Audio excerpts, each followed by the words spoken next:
Hey, could you at least say hello properly? It's embarrassing for me, you know? At the New Year's greeting visit, my boss, John, suddenly criticized me. I'm sorry, this guy is really incompetent and useless. Upon hearing this, our client's executive, Mark, quickly reacted. Don't you know who this person is? This guy is a hopeless case who joined us midway and can't do his job. What are you talking about? This person is. Eh? John turned pale when Mark revealed the truth. Seeing his face, I almost burst out laughing. My name is Tyler Jackson, I'm 32 years old. I currently work at an event planning company. I have worked at 4 different places, this is my 4th. My first job was at a national chain family restaurant. I had been working there as a cook during my student days. Not to toot my own horn, but I'm quite skilled and handy. I picked up cooking quickly and, most importantly, I was efficient. Man, having you here really saves us. Lunchtime would never run smoothly without you. How about it? Why not quit school and work here full-time? What are you talking about? You manage just fine on the days I'm not here. Well, that's true, but the speed is different. We get fewer complaints from customers on the days you're in charge. At the family restaurant, serving food was a race against time. Cheap, quick, and tasty. Though it sounds demanding, there's nothing better than cheap and tasty. If you start cutting corners, even if it's within budget, customers quickly drift away. Customers are demanding. People always seek more than what they pay for. I always aim to deliver satisfaction that exceeds the amount paid. This satisfaction leads to repeat business, which transfers into my salary. In the case of a family restaurant, unlike a fancy restaurant, the ingredients are standardized. So anyone can cook well if they follow the prescribed steps. My ability to handle things quickly probably comes down to how I handle the equipment. When I started working there, everyone was flustered and clumsy. Move it. You're in the way. That's my pot. Use the other one. Where did the ingredients go? Who cleaned up? We don't shout because the customers can hear, but whispered shouts fly back and forth. I quickly realized the reason. The workflow was bad. The placement of cooking equipment, the positions of the cooks. Everything was mismatched. Even though I was just a new part-timer, I didn't hesitate to point out mistakes. Wouldn't it be better to place that equipment near Anthony? I think Madison should be closer to the customers so she can gauge the speed of their meals. Also, the service staff aren't speaking up at all. With that volume, it won't reach the elderly. And there's no smiling either. Initially, everyone looked at the outspoken newcomer with skepticism, but they soon realized the points made sense and listened. Following my advice really changed the atmosphere inside the restaurant. Tyler, you were right to suggest those changes. Keep speaking up whenever you notice something. After a manager, Richard, personally told me that I did not hesitate to point out issues. I'm good at studying and have a pleasant demeanor. I can communicate amiably with anyone. That's why everyone happily accepted my suggestions, no matter what I pointed out. When I became a junior in college and started job hunting, I was called up by the headquarters. We're starting an internship program, and we'd love for you to join, Tyler. He must have heard about me from Richard. I couldn't refuse an invitation directly from the head of the department, Bill. I wasn't opposed to it and I was free, so I decided to give it a try. Once I participated, I received a job offer on the spot. I've heard a lot about you. You seem to be quite talented. From now on, I'd like you to help boost not just the store, but the entire company. With such high praise, I felt I had to step up to the challenge. I enjoyed the work at the family restaurant and found it rewarding. Since I didn't have any other job in mind, I decided to stay on. After joining the company, I was assigned to the planning and sales department. It seemed like I was on the fast track. All your insights have been spot on so far. Your observations and ideas are impressive. We would love for you to use them in product planning and store creation. I was happy to be trusted and had no complaints about the job. But I wanted to work in customer service. Bill, I want to work at the store. Are you aiming to become a chef? No, not that. I want to do customer service work. Customer service is interesting, but product planning is even more exciting and rewarding. I want you to use your abilities here. What do you think? What could I say to that? I see. I was still young. Maybe it's better to gain a variety of experiences. Certainly, there's more to gain. Trying it out wouldn't hurt. They say, perseverance will prevail. So I decided to give it a solid 3 years. The job was enjoyable, but after 3 years, the urge for a new challenge arose. As I worked, I became interested in logistics. How many steps does it take for a product to make it to the store shelves? That's when I decided to switch to a trading company. Of course, they tried to retain me. Tyler, isn't it too early to leave? The experiences you've had are just a fraction of what you can do here. There's still so much more you can achieve in this situation. It won't look good on your resume. That may be true. But I want to try new things. Experiencing everything possible and enhancing myself is my mission. Sure, there's only so much you can learn in 3 years. I couldn't claim to understand everything about the job or feel like I knew the world. But I wanted different knowledge and experiences. There are things you can only do while you're young, and I wanted to do them now. I'm sorry. With gratitude for their expectations and the nurturing they provided, I left the company. At the trading company, I engaged in international logistics and learned how goods flow from country to country. I was in charge of Asia, particularly Vietnam, where we had a strong connection. The job was full of exciting discoveries and I really enjoyed it. Traveling to various places, meeting lots of people, and seeing things I had never seen before. How is it? Feels great to deal with the world, doesn't it? Yes. It really makes me feel so small. Every day is an encounter with the unknown. You seem to be thriving in this job, you look so lively. As my senior said, this job seemed to suit me. Though I enjoyed the work, it was incredibly busy. Hopping from place to place, I hardly had any time to rest. It was so hectic that I ended up ruining my health and decided to leave midway through. It was a bit sad because I thought this might have been my true calling. But it can't be helped. Health is capital. There's no point if I can't work healthily. Next, I'd like a job that allows for more relaxed interaction with people. I want to build up continuous communication. I've learned the basics of cooking, product planning, and logistics. Now, I want to learn about people. If that's the case, you should apply for a transfer to HR. It might not be immediate, though. Thank you, but I'm looking for a new environment. Just then, there happened to be an HR position open at a certain supermarket, so I applied and got the job. HR work had its own interesting aspects. Even just from paperwork, you could tell what kind of person someone was.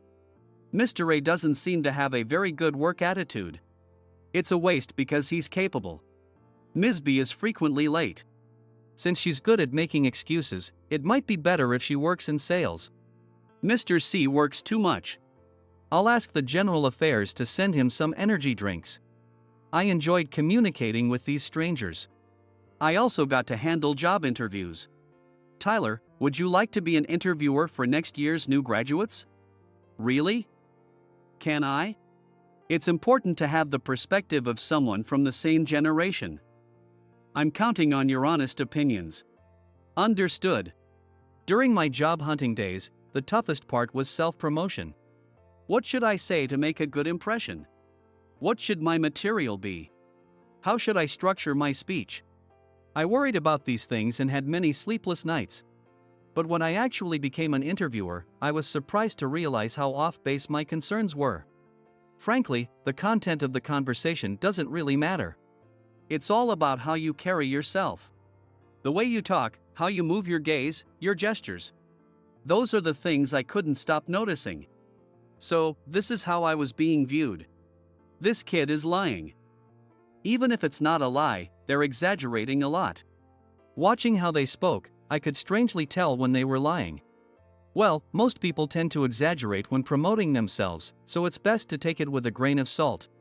More than that, it's about the attitude. Your body is honest, after all. A straight posture and direct gaze feel good. I met all sorts of people. Thanks to this, I become good at reading people's expressions. I guess I was with the HR department for about 5 years. HR work is inward focused. If I continued like this, I'd become a frog in a well. This time, I wanted a job that involved facing clients and customers. Why not try working at the storefront? I'll talk to them for you. The HR director, Logan, said that, but I declined. No, that's not it. I want to create big things for the world. So, I aimed for an event company next.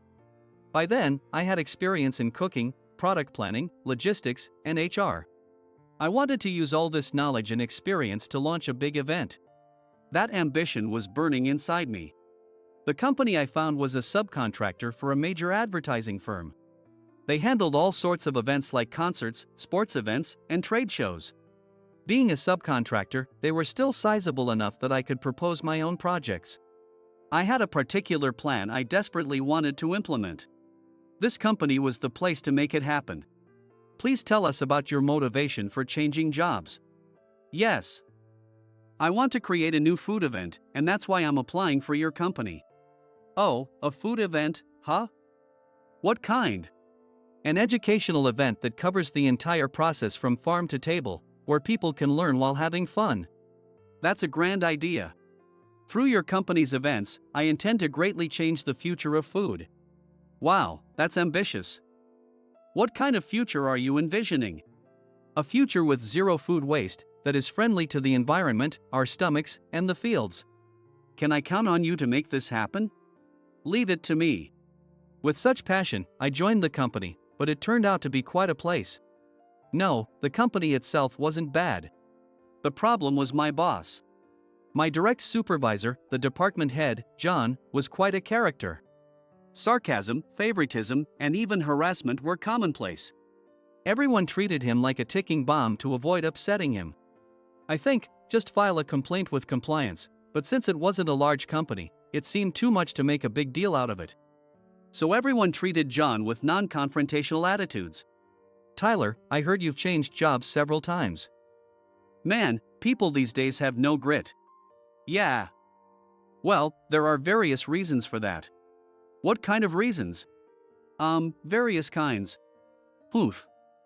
It's probably no good reason. John didn't like my answers and targeted me from my very first day. My job was in planning and sales. I was supposed to propose and implement promotional activities, marketing, and event planning that clients wanted. From market research to creating proposals, presentations, and actual execution, I had to cover it all. There was too much to do, and as a newcomer, I was confused and overwhelmed. Although John was supposed to be my mentor, he never really instructed me on anything. Worse, he wouldn't even tell me what projects were currently underway. Hey, organize this. What kind of documents are these? You don't need to know. Just file them. But if I don't know what the documents are about, I can't organize them properly. You're really useless, you know. How am I supposed to be useful when I haven't been taught anything yet? That's the event material for Triangle Foods, so put it in the file over on that shelf. A senior colleague, Mary, tried to help, but John snapped, "Mary, don't interfere." People learn by observing. Not by pamper someone like this. Focus on your own work. Learn by observing. It's not like this is some master craft, it's impossible. Anyway, what could I learn by observing him? What, am I supposed to be psychic? Sorry, I'll show you when John isn't around. No, I'm sorry. Why should Mary apologize? This is just too unreasonable. However, this was just the beginning of the absurdity. Have the presentation ready by tomorrow. Do we have a specific format? You can't even make a proposal? I've written dozens of proposals before. Creating one is no problem at all. But the issue is the format. Each company might have its own style. I checked if there is a specific format for this company. I just thought there might be a dedicated format. There's no such thing. Don't rely on that. That's why you keep changing jobs. Why do I have such a useless person under me? Does John get sick if he doesn't make a snide comment? He always has something extra to say. I really don't feel like apologizing, but there's no need to create unnecessary waves. Better just apologize for now. I'm sorry.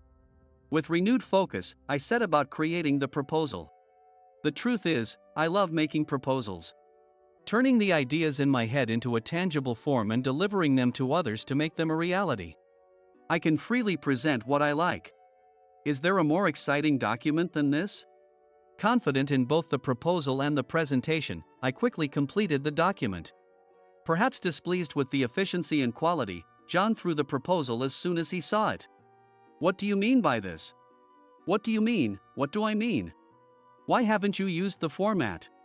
Excuse me? Our proposals have a set format. What are you making up on your own? But you said there wasn't a specific format. I never said that. But, do you have proof? He's acting like a child. Absolutely unbelievable. Learned by this experience, I asked Mary to get me all possible document formats. So I was never caught off guard by John's unreasonable demands again. Of course, John looked displeased.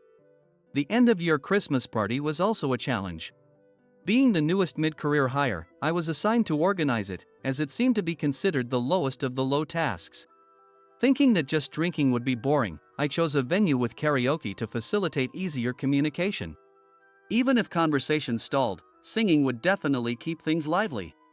The participants ranged from their 20s to 60s. There were folks who loved folk music and those who specialized in anime songs. Ensuring everyone had fun required careful selection of songs and adjustment of the singing order. This was my chance to shine. Hey George, sing for us. No, I'd rather not. I heard your singing is fantastic. I've been looking forward to it, please let us hear it. With that encouragement, even the hesitant George became eager to show off his singing. Tom, you like Esper Family, right? I love that opening song. It's really great, isn't it? Should I sing it? Go for it. Even if it's an anime song, if it's a nationally hit song, many people would have heard it. I casually choose songs that everyone can enjoy. So there are no complaints like I don't know any modern songs or old people's music isn't interesting, and the time passes enjoyably. Except for one person. John couldn't resist criticizing everything. Apparently unhappy with my all-encompassing management, he began to loudly complain. What's with these childish songs? They're just noisy. The lively atmosphere of the venue dropped suddenly, and only the music played on emptily. Why do we even have karaoke at a Christmas party? This is why it's a problem with mid-career hires who can't do their job. Just then, a firm voice rang out. It's a Christmas party, after all. This lively atmosphere is nice, isn't it? Turning around, I saw the executive vice president, Stephen. Stephen. What are you doing here? John was flustered by Stephen's sudden appearance. I heard that this year's Christmas party was going to be something different because Tyler was organizing it, so I thought I'd come and see. How is it? Are you having fun? Yes, it's really fun. Tyler's original games are the best. Seeing the participants' happy faces, Stephen nodded in satisfaction. Indeed, Tyler is known for livening things up. Next year, I'd like you to organize the foundation anniversary party. Really? Are you sure? Yes, I'll recommend you to President. Please make the anniversary celebration a success. Thank you. I'll do my best. Way to go, Tyler. Tyler, that's amazing. I'm rooting for you. I'll help out too. Thank you, everyone. Let's make it exciting together. Oh hoo. This exchange was bitterly observed by John. Because of it, his treatment of me became even harsher. As the new year dawned and the season for New Year's greetings began. Despite that, I have never visited our clients. Despite having requested to present several times, John always told me, that's my job. You just prepare the documents. And I was never allowed to go out. I took my time to prepare and perfected the proposal, but externally, all of it was credited as John's work. John presented using my proposals, received praise from clients, and secured the contracts.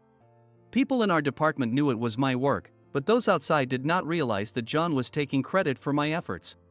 All the internal acclaim went to John. Mary and the others are encouraging me, saying, we all know it's your hard work. However, John boasts with pride, my presentation was great. You should take a leaf out of my book.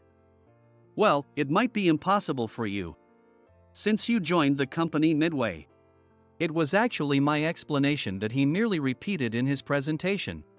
I'm really holding back the urge to complain about it. Talking to him would be a waste of time. That's just how John is. Right at the start of the year, upon meeting, John said, "Tyler, we're heading to Giant Foods." "Huh? Am I coming too?" "Yes, get ready quickly. Giant Foods is a major client. Next year, they are celebrating their 100th anniversary with a big food event. John has been eagerly visiting them to win the event contract. He was so pumped up about it, refusing anyone's support and taking charge alone. Why is he bringing me along then?" The answer became clear soon. Happy New Year. We look forward to working with you this year. John greeted Mark at the client's company respectfully. I was surprised to see that John could actually greet properly. Wow, he can do it when he tries. Likewise, we look forward to working with you. By the way, who is this? Oh, this guy? He's a newbie who just joined us last year. Though he's not so young, really. He's been job hopping. Now at his fourth company with us.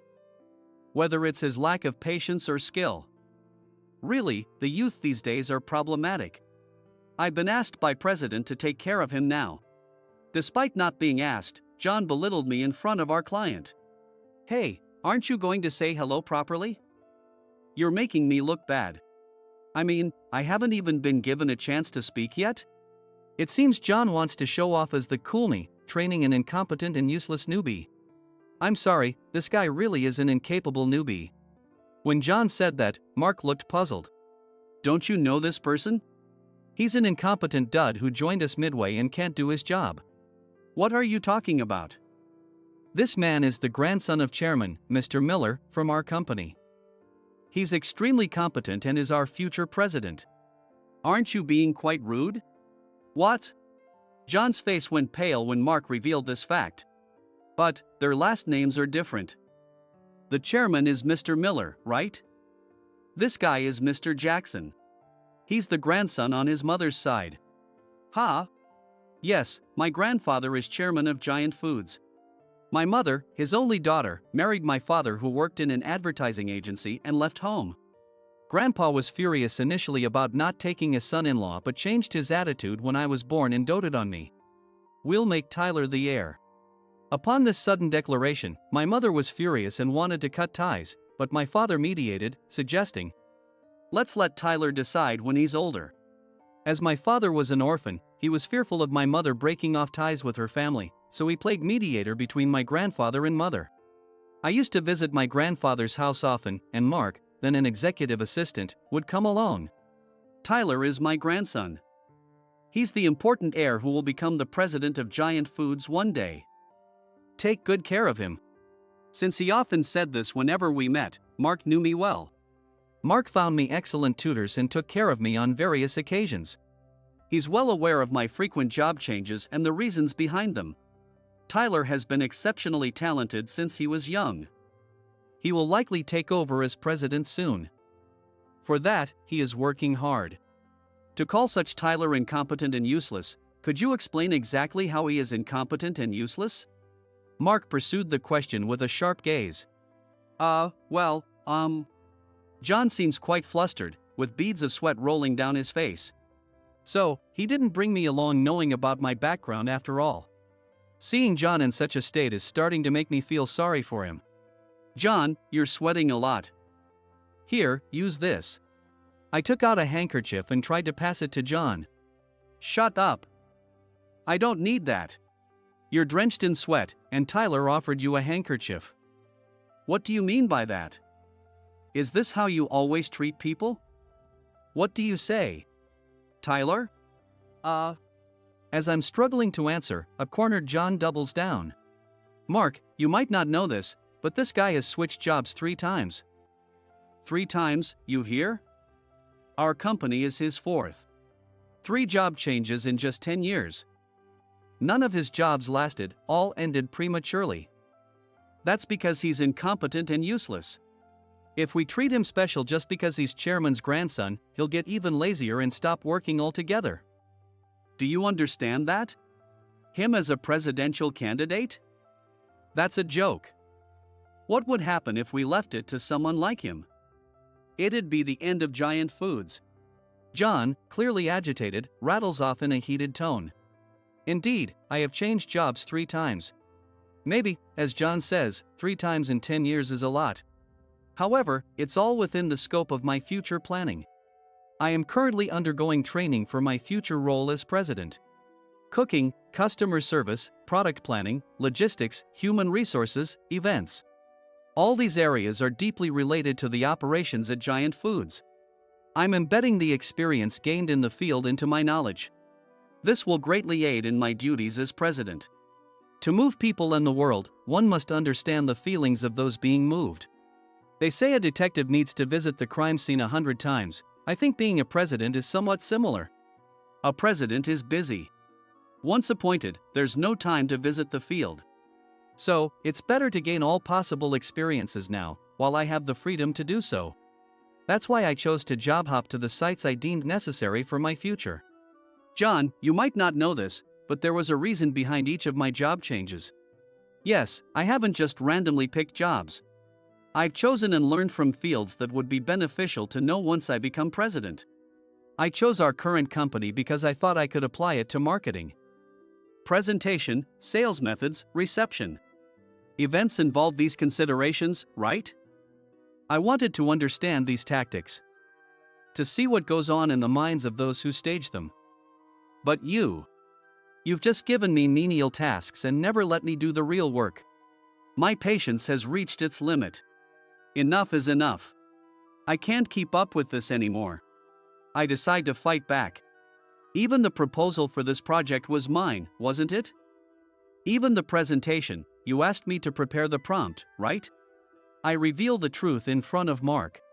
So, that was your proposal after all, Tyler. It was very much like you. Mark has taught me how to prepare documents and manage a business all this while. So, he knows very well what kind of proposals I write. No matter how hard I worked on the proposals, you claimed all the credit, right? And on top of that, you called me incompetent. I'm completely fed up with you. What are you saying? Wasn't I the one who taught you how to work? What you taught me was how to spot a bad boss. Thanks to you, I now understand the struggles of employees who serve under such bosses. Thank you for the lesson. Was that a bit sarcastic? But it was the truth. After successfully managing Giant Foods' 100th anniversary event at my current company, I plan to join Giant Foods and start my training as a president.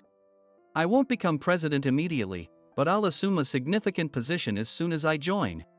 It's hard to see what's below from the top. There might be people like John at Giant Foods too. But thanks to my experiences now, I can spot the potential Johns. Enduring John's irrationality and injustice. This too has been a learning experience for me. John, it seems you're not cut out to be a supervisor. I'm sure you've been treating other employees terribly as well. I'll be reporting this issue up the chain. Oh, by the way, the president of your parent company, Mr. Jackson, is Tyler's father. What? Until just now, John had been assertive, but now he looks at me with glazed eyes, like a fish out of water. The event company I currently work for is essentially a subcontractor for a major advertising agency. Indeed, the president of the parent company is my father, but I didn't get the job through connections. The senior management might have known, but Jackson is a common last name. It's unlikely anyone would pay attention just because I share the last name with the president of the parent company. This matter, the people at our company. I wouldn't do such overstepping acts.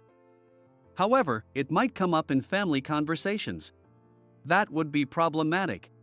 Even if it's problematic. Well, I don't have the right to restrict enjoyable family conversations. John looks at me with pleading eyes, but I just shrugged my shoulders. It's unclear how this conversation was conveyed, but John was called in by President, Mr. Carter. And his misdeeds became known to the upper management as employees under John were also summoned one by one, leading to his transfer to a regional office before the spring personnel changes. With John gone, the atmosphere in our department brightened so much, it was hard to believe it was the same place, and our performance improved. Our achievements lifted the morale across the entire company. I took the lead in planning and managing the 100th anniversary event for Giant Foods, and with everyone's support, it was a great success.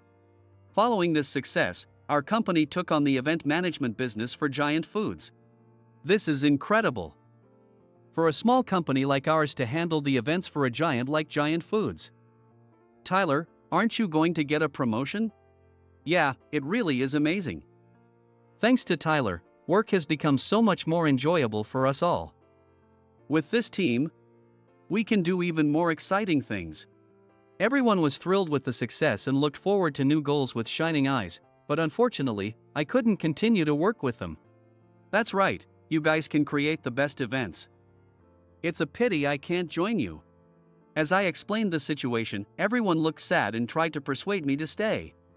I want to work more with all of you too. But there are things I have to do, things only I can do. Yes, my dream is to make Giant Foods the unique food company in the world. There's so much I need to do to achieve that. Someday, I might need everyone's help for one of the things that must be done. When that time comes, I'll count on you. Of course. Leave it to us. With the encouraging words of my reliable teammates in my heart, I took the next step forward. As for John, who was transferred, his next steps ended disastrously.